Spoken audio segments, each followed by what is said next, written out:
Hello and welcome to a brand new episode of the Comic Call. I am Dylan Lang, not your co-host, your host of the show, and I'd like to welcome you to it. It's very late tonight, so I'm going to do kind of a quick one because I got a busy weekend, and it's the only time I could actually get it in.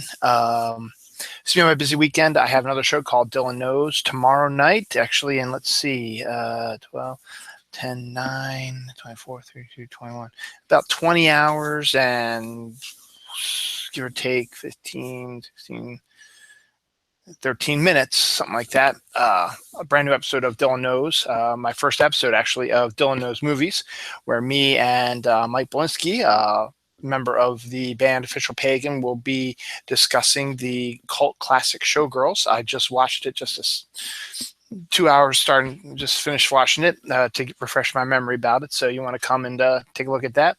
Plus, the demise of Miguel Ferrer this past yesterday. It still hit me hard because he's one of my favorite character actors, and I will be doing a special memoriam show for him on Sunday. So I'll be doing actually 2 shows this week. But I figured get this one in as well. Just real quick on Miguel Ferrer, he does have a connection to comic books. He, along with Bill Mumy, created a comic called Comet Man for Marvel in 1986, right around the time when Halley's Comet came out. It's a series I'd like to see collected again. I have the issues, just I don't know what box it's in. And it was really good. Kelly Jones did the artwork, so it's pretty interesting stuff like that. Plus, Miguel was a member of the band Seduction of the Innocent with Bill Mumy and Steve Leola and Max Allen Collins, who played concerts at conventions, stuff like that. Peter David has said that his character Miguel O'Hara,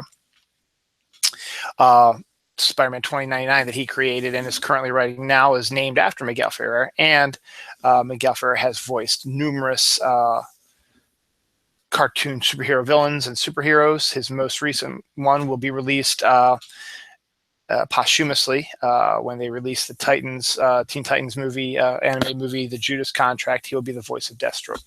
So rest in peace, Miguel Ferrer. I'll be doing it in memoriam of him on Sunday sometime. I don't know when.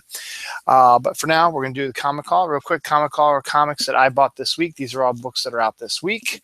These are ones that I bought. And so there are other ones out there that I didn't buy, but these are the ones that I bought. Again, there's a lot. Nice. I have cut down a little bit, but I got to start learning to cut down a little bit, but it's been really hard. So without further ado, let's start off with how I always do with DC.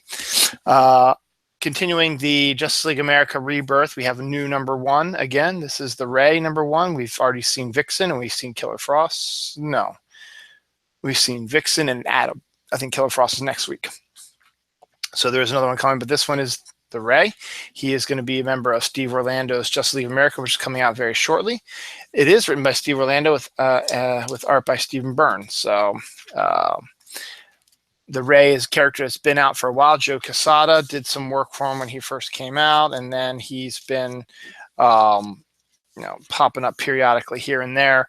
But now he will be a regular member of the Justice League America, written by Steve Orlando, which is coming out next month. So this is just a way to reintroduce him and lay down some story ideas for him that are coming up in the time frame here. Here you go. Here's Justice League America. Ivan Reyes is doing the artwork, and there's the Ray right up there. So you want to get caught up on the ground floor, start catching stuff on the ground floor. Check this out. It's the Ray Rebirth, Justice League America Rebirth #1. Once again, these are all books that came out this week. They came out Wednesday. It's Friday night into Saturday. Go to your comic book store this weekend. Pick them up if you want to. Still, my favorite DC comic book now is Superman #15. Is continuing his multiplicity storyline, written by Peter Tomasi and Patrick Gleason. This time we've got artwork by a trio of artists, Ed Benes, Ryan Sook, Clay Mann, and Jorge Jimenez. Sorry, there's 4 of them. And Superman is collecting a bunch of Supermans from other dimensions to take on a bad guy who's taking on the Supermans from other dimensions. So we get to see everyone in action, but it's a great series. Peter Tomasi and Patrick Gleason are doing a fantastic job of writing the series, and it's a lot of fun and very interesting. And the trade will be coming out probably next week. So if you need to get caught up, with it, I would recommend totally pick up the trade when it comes out next week. I will not be having the trade because I have all the issues, so I will not be buying the trade, but I recommend you do. Another one surprising me is Batman number 15 by Tom King. This is the Rooftops Part 2 story with him and Selina Kyle, who actually have a relationship, apparently, according to this. Mitch Gerads does the pencils and the inks, so looks like Catwoman and Batman have done the deed, and this is them discussing it. So pretty interesting story. Tom King is doing a really good job with the series, so and all kinds of different great artists.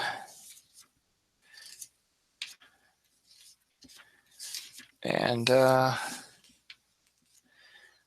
new stories coming up. I Am Bane is coming up next, so that's Batman number 15. So check that out. Another good one is Green Lantern. Green Lantern is number 15. This is Day in the Life. Get a, I guess, a reintroduction to the characters. Written by Sam Humphries, thumbnails by Tom Derenick, pencils by Miguel Mendonca, and inks by Scott Hanna. I love Green Lanterns also. This one's a good series too. It follows Jessica and Simon Baz as they are the Green Lanterns of Earth, and they're joined the Justice League, and they're doing all kinds of stuff, and they just dealt with a Phantom Ring, so they're doing all kinds of things. So Green Lanterns is a good series if you like Green Lanterns. There's a couple of different Green Lantern series out there. Green Lanterns is very good. So number 15. Excuse me. Trinity number 5, monthly, featuring Batman, Superman, and Wonder Woman together.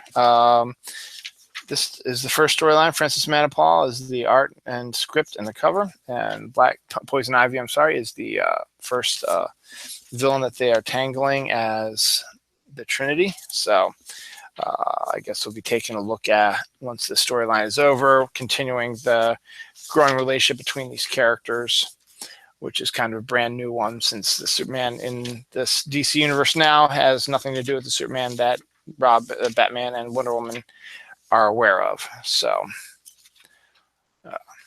good. Trinity. Next up is Harley Quinn number 12. Joker Loves Harley, continuing the Joker crossover with Harley, written by Jimmy Palmiotti and Amanda Connor. John Timms the artist. Chuck Harden did some of the artwork as well. So, but Harley Quinn is one of those, rare, even though the character is kind of maybe overrated isn't the right word, but is kind of overexposed, I guess, is the proper word. Jimmy Palmiotti and Amanda Connor still do an excellent job of writing the character. So Harley Quinn number 12. And I've got all the issues so far, so that's pretty cool. I always keep saying I'm going to cancel the series, but I keep coming back to it. Nightwing number 13, continuing the Bloodhaven storyline by Tim Seeley and Marcus Toe. So we'll see what happens. I liked when Nightwing was in Bloodhaven, and I guess they're bringing him back to it now. So we'll see what happens afterwards. Again, I am going to start cutting down a lot now because I've heard they're going to be raising the prices on the monthly series, not the biweekly ones.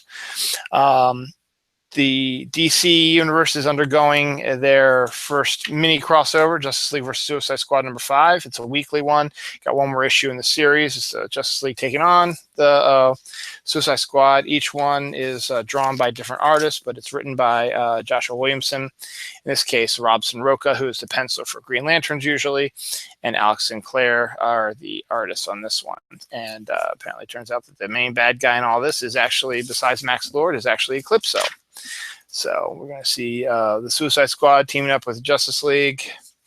We got one more issue of this, and it has been crossing over with the regular series. So Suicide Squad had a crossover, I think, last week. This week we have Justice League number 13 as a crossover, continuing the storyline. This one is written by Tim Seeley. with art by Scott Eaton and inks by Wayne Faulkner. Faulkner, I should say. And Scott Eaton's one of those artists who is, very reliable. Whenever you need a quick fill-in or whatever, he's got a good sense of page layout and design, and artwork is pretty good. So very interesting stuff. So kind of for the Rebirth stuff, this is technically in the Rebirth stuff, but not with the heading Rebirth. This is Raven #5, the miniseries featuring the Teen Titan, who is in the Teen Titans of the Rebirth. It's written by Marv Wolfman, who created her a long time ago, with art by Diogenes Nives and inks by Rui Jose. And, just Raven is a good character. It's a 6-issue miniseries. She is in the Teen Titans. And so this is just a way, I guess, to introduce her and to get Marv Wolfman to be the writer on it. He created her character. It's interesting, and he's taken her in a different direction because she was a lot older when he was writing her, but now she's younger again to stick with the Teen Titans aspect of it. From DC's Young Animal, this might be one of the only ones I keep buying. This is Cave Carson Has a Cybernetic Eye, #4. It's written by John Rivera and Gerard Way, with art by Michael Avon Omen, which is the main reason why I'm still buying it. Plus, Wild Dog is in it. It's the main character in it also, but it's mostly for the Michael Avon Omen artwork because I always like his stuff. And it's a bizarre stuff. It's Cave Carson. It's Wild Dog. Can't go wrong with that. Finally, in the DC world, Jack Kirby's 100th birthday would have been this year. Jack Kirby died a long time ago, but his 100th birthday would have been this year. So to celebrate, DC has decided to pull out one of his old characters and create a year-long event around him called the Kamandi Challenge. It's 12 issues with 12 different creative teams telling 12 different but kind of interconnected Kamandi stories. For those who don't know about Kamandi, Kamandi is the last boy on Earth, and he's in a world that is a post-apocalyptic world filled with all kinds of crazy stuff. So I was doing some advanced look. The first issue of the Kamandi Challenge will be out next week. So in order to prep those who might not know about it, DC released the Kamandi Challenge Special #1, an $8 80-page sort of trade to get you into the spirit. Artwork by Jack Kirby, who created the character, and also features some unreleased stories that Kirby did, and a map of the world, which is going to be something you're going to need to know because all the stories take place in these different worlds. So I will give you the list of the Kamandi Challenge participants in a little bit once I just show you this stuff. So these are the ones that actually did get done, and then I think these are the ones that they're in black and white, so I don't think these ever got released. But Jack Kirby was the creator of the series, and it's going to be kind of a bizarre, interesting one. But I figured I'm going to be getting the Kamandi Challenge because it's always interested me. So I'm going to, I may as well get this book to refresh my memory because I really don't know that much about it. So Kamandi Challenge. Issue 1 will be written by Dan Abnett with art by Dale Eaglesham. Issue 2 will be written by Peter Tomasi with art by Neil Adams. Issue 3 will be written by Jimmy Palmiotti with art by Amanda Connor. Issue 4 will be written by James Tynion IV with art by Carlos Donda. Issue 5 will be written by Bill Willingham with art by Ivan Reyes. Issue 6 will be written by Steve Orlando with art by Philip Tan. Issue 7 will be written by Marguerite Bennett with art by Dan Jurgens. Issue 8 will be written by Keith Giffen with art by Steve Rude. Nice. Issue 9 will be written by Tom King with art by Kevin Eastman, who created the Teenage Mutant Ninja Turtles. Issue 10 will be written by Greg Pak with art by Joe Prado. Issue 11, written by Rob Williams with artwork by Walter Simonson, who's another really good one. And finally, another great creative team, issue number 12, Gail Simone writer, Ryan Sook artist. It's oversized 40-page issue, will end with an unimaginable cliffhanger, and it's up to the next creative team to resolve it before crafting their own cliffhanger. So that's how they're all going to be connected. So the Kamandi Challenge starts next week, but if you want to refresh your memory about it, get the special at $7.99. So more money down the drain for me, right? Marvel is releasing their new crossover now, or special event, I should say. I wasn't going to pick it up, but the artwork was just too pretty. It's Monsters Unleashed #1, written by Cullen Bunn, with art by Steve McNiven and inks by Jay Leaston. And you just got to love McNiven's artwork. It is fantastic. And it's giant monsters. And it's going to be, there's going to be like special one-shots, I guess, featuring your certain heroes taking on these different monsters and figuring out how they're going to stop them, what's going on. So as a surprise, my retailer, and I don't know if all retailers are going to do this, but my retailer, if you bought this issue, gives you the Monsters Unleashed sketch pad, because the onus behind this is there's someone who sketches monsters and they come to life type of thing. So I guess you can draw your own stuff. So sketch your own, your blank pages in here so you can draw your own monsters, or you can color in ones that are already here. So I got this for free, as I said, for buying this issue. I don't know if every bookstore will be doing that, but it also introduces you to R.L. Stine's Man-Thing, which will be coming out very soon too, which could be really, really good because, R.L. Stine. Here are some of the one-shots coming out.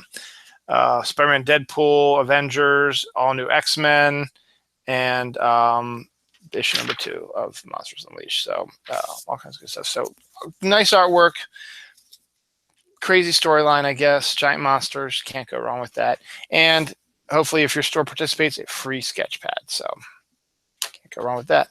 Also, new #1 this week again is Captain Marvel #1. This is actually called The Mighty Captain Marvel. Hopefully, prepping everyone for the movie. It's going to be coming very soon. Where's the creative team here? Just show you the great shot of Carol there. Where is your creative team? Excuse me a second while I try to find this creative team. And this is spun out of the Civil War II storyline.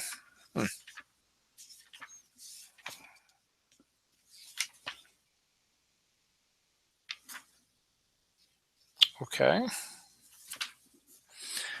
I don't see the creative team in the book. So, Stoll, Rosanas, and Garland. That's all I can get for you. I couldn't tell you their names because I don't know. But hey, I mean, it looks pretty cool. It's a new #1 for Captain Marvel. You might want to get on the ground floor. It spins out of Civil War II because, Captain Marvel will be having her own movie come out in a year or so. And she'll be appearing, I think, in Avengers 3, which comes out next year. So, and plus, my wife likes Captain Marvel, and she looks really good in her custom-made Captain Marvel outfit. The other crossover they're doing right now is Clone Conspiracy. This is just in Spider-Man. Dan Slott and Jim Chung, John Dell and Corey Smith, continuing the clone story that he's been setting up in since Amazing Spider-Man restarted after Secret War. He's been setting this up for a while, so now we're continuing with it. So nice, beautiful artwork, fun stuff, and it crosses over with the Amazing Spider-Man book, Amazing Spider-Man #23. So I picked that up as well. Nice Alex Ross cover. Dan Slott, Christos Gage are the writers. Giuseppe Camuncoli and Cam Smith is the artwork. And it spins out of the Clone Conspiracy story and gives you a little bit more background and behind the scenes stuff that you need to know about it. So good stuff. Spider-Man has always been my favorite hero. Next up, we've got a gorgeous book, Black Widow, written by Mark Waid and Chris Samney, with art by Chris Samney. It's just absolutely astounding. They did a bang-up job with Daredevil, and now they're working their magic on Black Widow. She's teamed up with her former lover, the Winter Soldier, and they're taking on all kinds of crazy stuff. So, and they're on the moon, so can't beat that either. So, but absolutely good series on that one, Black Widow. U.S. Avengers just came out, I think, last week or 2 weeks ago, but number 2 is already out. It's written by Al Ewing. Where's the rest of you? Creative team. I hate when they don't put the creative team somewhere where you can find it easily. I mean, you have it on the front, but there we go. Al Ewing, Paco Medina, art, and Juan Velasco, inkers. Al Ewing, writer, Paco Medina, art, and Juan Velasco, inkers. So, U.S. Avengers, it's a different take on the Avengers, and that's why I'm picking up to check it out. I don't know how much longer I will be keeping it up and reading it, but for now, I'm still am, and you should too. U.S. Avengers number 2. You might like it. That's it for Marvel. Finally, from the Independents, Charles Soule and Ryan Brown bring you Curse Words number 1 from Image. It's a modern. What's the right phrasing of it? It is magic and urban magic type of story. So it's about a guy who uses magic and comes to present day and saves the city and stuff like that. So, but Charles Soule's a writer. It's always been good. Ryan Brown art. Terry Moore can never do wrong. He continues his wonderful next new series, Motor Girl number 3. So Get It on the Ground Floor, Strange in Paradise is his epic. And he's done close to 100 issues of that. Then he did Echo, which is about 28 issues. Then Rachel Rising, which is fantastic also. And he finished that up. And now why don't you get in on the ground floor with Motor Girl. Issue number 3 just came out this week. You should be able to find 2 and 1.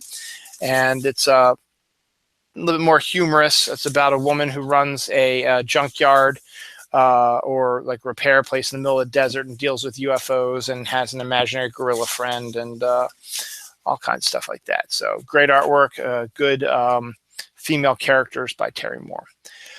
Black Hammer Annual number 1. Black Hammer comic is a regular series in Dark Horse. And this one is script by Jeff Lemire with art by Nate Powell, Matt Kint, Justin Goyen, Ray Fawkes, Amy Lennox, and Michael Allred. So each have a different storyline and have a different story with different artwork and getting to introduce yourself to the different characters, reintroduce yourself to characters, or have the characters have their own little adventures. So just some interesting series. Just showing you all the different artworks we have. Is this all red? Yep, there's all red right there. So, yep. So the Black Hammer Annual number 1 is out this week as well. Manifest Destiny number 25 begins a new story. It's great if you're a fan of alternate history. This is a great one of these. It's an idea that I wish I would have had, but Chris Dingus and Matthew Roberts and Tony Akins and Stefan Guadagno beat me to it. Basically, it's historical fiction. It takes place during the Lewis and Clark expedition as they're going out and exploring, the United States, because nobody has. They run into all kinds of stuff. In this comic, they run into a lot of supernatural stuff. So pretty interesting stuff. It's a great artwork, great storyline. It's fantastic. It's fantastic. And speaking of fantastic, the final book this week is Doctor Who, the 9th Doctor, number 9. It's my wife's favorite. It's also my favorite kind of too, but I got it mostly for my wife. This one is, as I said, issue 9 begins a new story arc. If you're a fan of Doctor Who, they've got all the Doctor Who's basically have their own comics. Not literally, but number 9 does, number 10, number 11, number 12. The War Doctor had his own one. Number 7 has his own one. Number 5 has his own one. There's all kinds of crazy stuff. So that's Doctor Who. So that's it for this week's Comic Call. Next week, we should be getting into some interesting stuff, including the first Commandy Challenge issues and